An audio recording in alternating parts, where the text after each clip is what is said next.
네, 여러분 안녕하십니까? 샘킴 프리칭 미션입니다. 오늘은 창세기 18장 1절부터 5절까지를 가지고 설교를 하겠습니다. 뭐 몇 주 해야 될 것 같아요. 제목은 예배, 하나님과의 만남입니다. 그래서 지난 석 주 동안 이제 창세기 17장 22절 가지고 세 번 나눠서 설교했는데요. 드디어 이제 18장으로 넘어왔습니다. 그래서 오늘부터는 예배에 대해서 몇 주 동안 생각을 하도록 그렇게 하겠습니다. 먼저 본문부터 읽겠습니다. 창세기 18장 1절부터 5절까지입니다. 여호와께서 마므레에 상수리 나무들이 있는 곳에서 아브라함에게 나타나시니라. 날이 뜨거울 때에 그가 장막 문에 앉아 있다가 눈을 들어본즉 사람 셋이 맞은편에 서 있는지라. 그가 그들을 보자 곧 장막 문에서 달려나가 영접하며 몸을 땅에 굽혀 이르되 내 주여, 내가 주께 은혜를 입었사오면 원하건대 종을 떠나 지나가지 마시옵고 물을 조금 가져오게 하사 당신들의 발을 씻으시고 나무 아래에서 쉬소서. 내가 떡을 조금 가져오리니 당신들의 마음을 상쾌하게 하신 후에 지나가소서.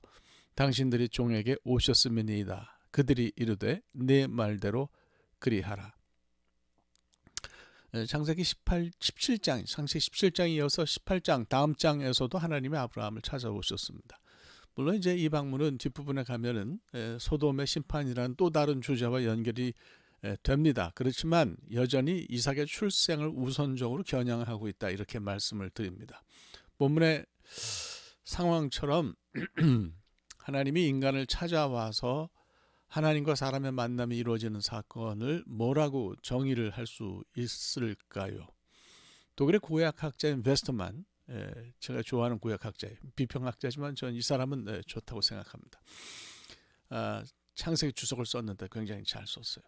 이 웨스터만이 하나님과 사람이 만나는 사건이 예배다, 이렇게 말했습니다. 한번 그가 한 얘기를 그대로 소개를 해볼까요?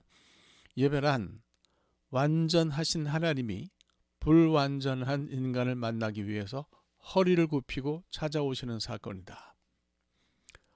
저는 굉장히 이 말씀이 와 닿았는데 여러분들은 어떠신지 모르겠습니다. 하나님과 인간의 만남은 사실 뭐 논리적으로 어떻게 이론적으로 설명할 수 없을 만큼 엄청난 사건이죠.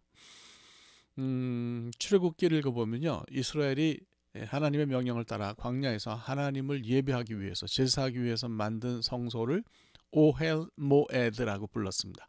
오헬은 이제 천막, 텐트라고 하는 뜻이고, 모에드는 절기, 그러니까 appointed feast나 혹은 만남, 미팅을 의미하는 그런 단어예요. 여기서는 이제 만남이라는 그런 의미로 쓰였습니다. 그래서 둘을 합친 단어를 편하게 직역하면, 미국에 사는 유대인들도 그렇게 번역합니다. The tent of meeting, 만남의 장막이죠. 우리는 성소를 성막, 회막 뭐 이렇게, 그러니까 회막이 그런 뜻이잖아요. 만나는 텐트다 뭐 이렇게 해석하잖아요. 도대체 이 장막에서는 누구와 누구가 만나길래 이렇게 이름을 지었어요. 물론 사람들이 서로 만나고 또 만나서 거기서 이제 이들이 절기도 지키지만은 본질적으로는 하나님과 사람이 만나는 장소다, 저는 그렇게 생각합니다. 근데 이제 만남이 단순하지를 않죠. 이렇게 생각하시면 어떨까요? 우스갯소리를 한번 해볼까요? 어떤 아내가 남편한테, 뭐 여러분도 잘 아시는 얘기겠지만 이제는 뭐 그러더랍니다. 당신은 내게 참 로또 같은 사람이다. 그러니까 남편이 얼마나 감격스러워요. 그래서 정말 그러냐? 내가 당신한테 로또 같은 존재냐? 그러니까 아내가 그랬다 그랬죠. 어쩜 이렇게 한 번을 안 맞냐? 아주 한 번도 안 맞아. 뭐 이렇게 그랬다 그래요.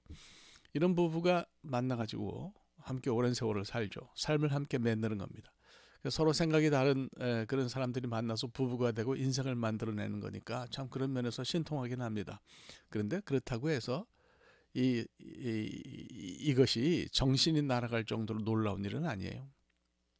왜 그러냐 하면 부부는 다르긴 하지만 둘 다 사람이에요.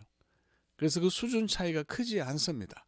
본질적으로 같은 레벨인 인간끼리의 만남이니까 우리가 그렇게 정신이 빠질 정도로 날아갈 정도로 엄청난 사건이다, 이렇게는 얘기하기가 그렇습니다. 그런데 하나님과 사람의 만남은 이것과는 완전히 본질적으로 다른 거죠. 하나님은 창조주이시고 인간은 피조물이에요. 아예 급이 전혀 달라요. 레벨이 다른 거예요. 이렇게 급이 다른 두 존재가 한 장소에서 만난다는 것은 정말 엄청나죠. 근본적으로 허용되기도 어렵고 가능하지도 않은 일인데 이런 엄청난 사건이 일어난다는 거죠. 그래서 우리는 이것을 만남이라고 그냥 평범하게 말할 수 없고요. 뭔가 특별한 말로 달리 불러야 한다고 생각합니다. 그래서 이 만남을 아이고 죄송합니다. 이 만남을 특정하는 그 전문 용어가 바로 예배라는 것이죠. 예배는 뭐 사람이 아무렇게나 경험할 수 있는 그런 평범한 사건은 아니에요. 이것이 일어난다면 정말 사람의 삶을 온통 다 뒤집어 놓는 그런 역사적이고 우주적인 사건이 되는 거죠. 신앙인들이 하나님을 만나서 제대로 예배하면 삶이 달라집니다. 1991년도인가에 제가 처음에 이제 미국에 이제 유학을 왔는데 영어를 막 배우기 시작해서 그러니까 뭐 reading comprehension 읽고 해석하는 거는 문제가 없었지만 이거 말하고 듣는 건 또 다른 문제더라고요. 그래서 그때 하루만이라도 미국 학생들 만나서 그들과 어울려서 지내면 영어가 확확 달라지곤 했어요. 단순히 말이죠. 사람을 만나서 이야기하고 희덕되는 것에 불과한 그런 만남이었지만 그것을 통해서 뭔가 변화가 있었어요. 그러니 우주를 만드시고 나를 창조하신 하나님 그분을 만나서 대화든 뭐든 한다고 하면 삶의 내용이 달라질 수밖에 없지 않겠어요? 그게 달라지지 않는 게 이상한 거죠. 본문을 보면 하나님과 아브라함이 만났습니다. 지금까지 이제 제가 길게 설명한 대로라면 예배 사건이 일어났다고 그렇게 말씀을 드릴 수 있는 거죠. 그래서 2절부터 4절까지를 자세히 읽어보면 눈에 확 띄는 단어들이 있어요. 영접이라든지 뭐 몸을 땅에 굽혀 뭐 떡을 가져오리니 이런 표현들이 그건데 시간을 바꿔서 들여다보면 오늘 우리가 사용하는 예배 용어들과 다를 것이 없는 그런 표현입니다. 그 나훔사르나라고 하는 구약학자가 있어요. 이 사람은 이제 유대인인데 유대인 전성을 기반으로 해서 창세기랑 출애굽기에 관한 주석을 썼습니다. 이 사람이 본문의 해석에서 이런 얘기를 했어요. 아브라함이 하나님을 만나서 그분에게 드린 환대가 곧 예배다 이렇게 말했어요.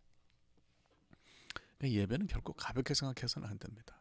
함부로 빠질 수 있는 것이나 그냥 뭐 생각하지 않고 지나가거나 그럴 수 있는 것이 아니에요. 창세기 18장을 읽어보면 이제 다음 주에 얘기를 할 텐데 아브라함은 하나님을 만나서 잔치를 베풀었고 있는 힘을 다해서 그분을 환대했습니다. 이것이 그의 예배였습니다. 오늘 깊이 생각할 것이 있습니다. 나의 예배는 무엇인가? 나는 예배를 통해서 하나님을 만나는가? 주일에 교회 가서 설교 듣고 헌금하고 찬송하는 게 전부가 아니에요. 그 시간 속에서 하나님을 만날 때 진짜 예배를 우리는 경험하게 되는 것입니다. 그래서 저는 단언적으로 그렇게 말씀드립니다. 하나님과의 만남이 있는 예배가 진짜 예배다. 오늘 드리는 예배를 통해서 다들 하나님을 만나시고 하나님을 경험하시기를 축복합니다. 기도합시다. 하나님, 예배가 다름 아닌 나를 위해서 내가 위로를 받는 시간이 아니라 하나님을 만나는 사건임을 깨닫습니다. 내 기분 상태에 따라서 나에게 생기는 일에 따라서 예배를 등한시하거나 게을리할 수 없다는 것도 다시 한번 깨닫습니다.